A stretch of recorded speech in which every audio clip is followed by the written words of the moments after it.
My countrymen, though not in any partisan sense, I must speak of the services of the men and women who rallied to the colors of the Republic in the World War. America realizes and appreciates the services rendered, the sacrifices made, and the sufferings endured. There shall be no distinction between those who knew the perils and glories of the battlefront or the dangers of the sea, and those who were compelled to serve behind the lines, or those who constituted the great reserve of a grand army which awaited the call in camps at home. All were brave, all were self-sacrificing, all were sharers of those ideals which sent our boys thrice armed to war. Worthy sons and daughters these, fit successors to those who christened our banners in the immortal beginning, worthy sons of those who saved the Union and nationality when Civil War wiped out the ambiguity from the Constitution, ready sons of those who drew the sword for humanity's sake the first time in the world in 1898.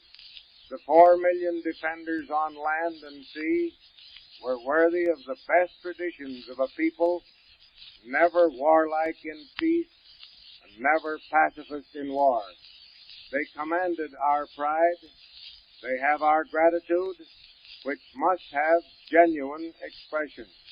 It's not only a duty, it's a privilege to see that the sacrifices made shall be requited, and that those still suffering from casualties and disabilities shall be abundantly aided and restored to the highest capabilities of citizenship and its enjoyment. Much has been said of late about world ideals, but I prefer to think of the ideal for America. I like to think there's something more than the patriotism and practical wisdom of the Founding Fathers.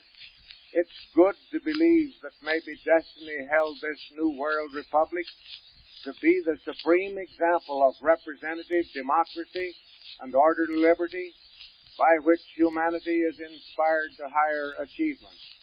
It is idle to think we have attained perfection, but there is the satisfying knowledge that we hold orderly processes for making our government reflect the heart and mind of the Republic. Ours is not only a fortunate people, but a very commonsensical people, with vision high, but their feet on the earth, with belief in themselves and faith in God. Whether enemies threaten from without or menaces arise from within, there is some indefinable voice saying, "Have confidence in the Republic. America will go on. Here is the temple of liberty no storms may shake. Here are the altars of freedom no passion shall destroy." It was American in conception, American in its building. It shall be American in the fulfillment. Sectional once, we're all American now, and we mean to be all Americans to all the world. I would not be my natural self if I did not utter my consciousness of my limited ability to meet your full expectations or to realize the aspirations within my own breast. But I'll gladly give all that is in me, all of heart, soul, and mind, and abiding love of country, to service in our common cause. I can only pray to the omnipotent God that I may be as worthy in service as I know myself to be faithful in thought and purpose. One cannot give more.